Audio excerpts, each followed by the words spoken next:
Hi everyone, welcome to this channel. My name is Holly Matthews. I am a self-development coach, a mum of 2 girls and the founder of the Happy Me Project. In this video, I wanted to just say some stuff about how I'm feeling about the fact this week is 3 years since my husband died of brain cancer. And I know that some of you, many of you actually came to this channel when he was in the hospice, and when I was on here sharing my journey, and there was a lot in the press about it. And so I know that a lot of you have kind of invested in just seeing how things have gone. Like, and it sounds a weird thing to say, right? Because you might not know me personally, you probably don't. But it's I want to share with you guys because it's I know that a lot of you will go through similar things or have gone through similar things, and that's why you're here. And so you might want to know just where we're at. So the 29th of July 2017, my husband died of brain cancer, and it feels like a million years ago, and then it feels like 2 seconds ago he was here. Well, not here because he wasn't in this house, not as it is now, and it feels like 2 seconds ago, and it feels ridiculous that he isn't here. It's just a weird space. But me and the girls are doing really well, and I'm sure that if you follow this channel or my social media, you will be able to see that. Now, of course, that doesn't mean that we don't cry, that of course that doesn't mean that things don't come up, and certainly during this time of being in lockdown, it has certainly brought up other things, I think, for me. Maybe the kids a bit as well, but certainly has for me. It has brought all kinds of just facing reality stuff, and I think other people going through loss in the world is also, it's quite triggering because it's just sad. It's sad, and seeing other people go through it, I just think, oh god, they're gonna go through this bit and they're gonna go through that bit, which makes me walk through and re-experience some of the things that I experienced. And bear in mind that when you go through grief in those initial stages, and some of you might be in that stage right now, that might be why you're here. When you go through those, certainly that initial year, it's very fast paced and it's full of stuff to do, and it's busy, and everything's just, you can't even focus on how you're feeling or any of those things. And I think the second year in, it feels very much like dealing with reality that they're not here. Third year, this is now my 3rd year in, it's a different space again. I think it's real and new, and that you're moving forward in your life, and they're not part of it, but they are. So obviously my husband Ross isn't here, but his lessons are he's part of our journey. He's in my children, of course, but so I think it's like a new stage of understanding. Now, everybody is different, so me saying this in that way, everybody's journey is different, and some people might be so in the thick of it 3 years in, and there's no judgment of that at all, not in one tiny bit, because we all move at our own pace. But my experience is that largely me and the girls are really good. And what we've decided to do this month is so the Brain Tumour Charity are a charity, obviously, that supports and support for research and support families who are experiencing somebody having a brain tumour, individuals who are, and all of that stuff. And from the very beginning of Ross being diagnosed with a brain tumour, the Brain Tumour Charity were brilliant and really supportive.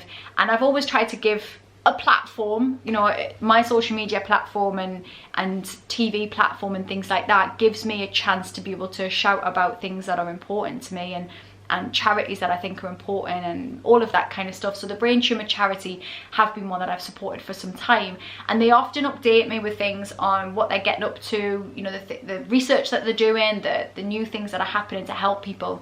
And so I got an email like this week, and during this time of quarantine, obviously a lot of charities have lost a lot of money because they just haven't been able to do the kind of stuff that they would normally do. Treks and climbs and runs and all of that stuff is all been stopped. So the money that they would normally get has been pulled back, and also people's fear of giving away their money because they don't know what's happening with their jobs and things like that. So what they did is they've created something called Conquer the Climb. So essentially, normally they would have someone, you know, climbing Mount Everest or Snowdon and things like that, and they would raise money for the charity. So what they've done is decided to do the equivalent of climbing Everest, but on your stairs.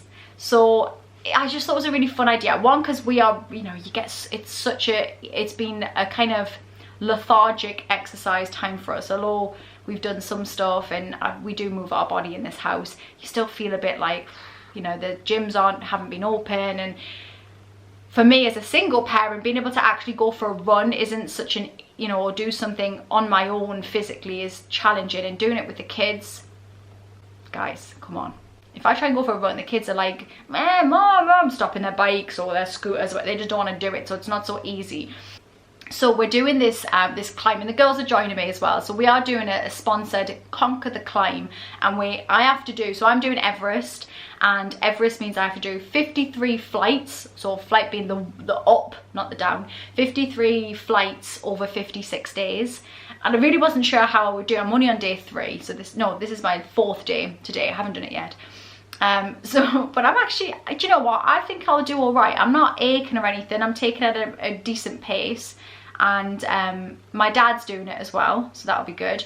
The girls are doing 27 flights a day over 56 days. They're doing the middle one, and I forgot Matterhorn. The Matterhorn, is that right? I think it's somewhere in the Alps, but they're doing like the mid-range one. Snowdon is 6.5 a day. So you can totally get involved yourself, or if you feel up to it, drop me a little sponsorship. I'll do the link below. But it's a nice way for us to mark 3 years. We haven't really done anything like this for charity, not really. We've done some stuff for Might and Hospice, but we haven't done anything really that big for any charities yet. It's such a weird space. I think people either dive headfirst into supporting the charities around the death of a loved one, or they just, and I think I've felt a little bit like that. I've always tried to highlight the charities, but I haven't felt maybe strong enough, or that I didn't want to focus on the thing enough.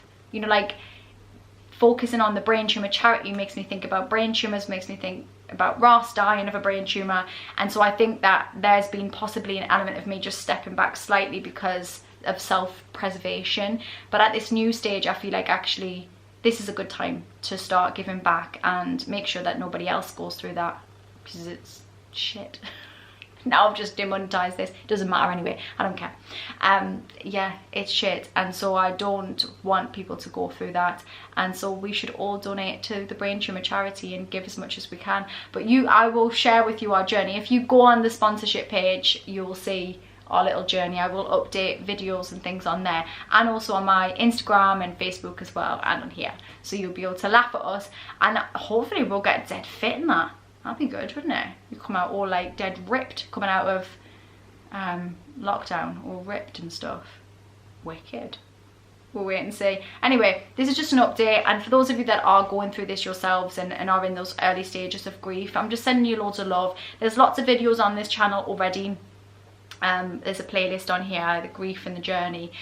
So if you want to go through and watch some of those, I'm sure it'll be useful. If you've got friends that are going through grief right now, whether it's a partner or a friend or anything else, I'm sure you'll find some benefit in some of just somebody else, a normal person talking about the realities, because I don't sugarcoat it. You know, it's very nuanced process. But I'm sending you loads of love. And for those of you that want help with your mindset or mental health type stuff, I do work one-on-one. I also have online courses, and you're also invited to my free Facebook group where you can hang out, the Happy Me Project. All links below to that, and you get free life coaching in there twice a week. I jump in and do lives, and we just share ideas and stuff, so you can bring whatever you want to the table, but you, my friend, are invited. And yeah, 29th of July, it's not a time that I will, it's not like a mark time, is it? It's not like a birthday or an anniversary or something like that. It's just a day I don't really want to think about, if I'm honest. But it's one of them, and it's life. And we'll have a cry, and we'll have a moment, and then we'll eat chocolate and do something good. And that's all that we can do. I will speak to you all soon. Peace.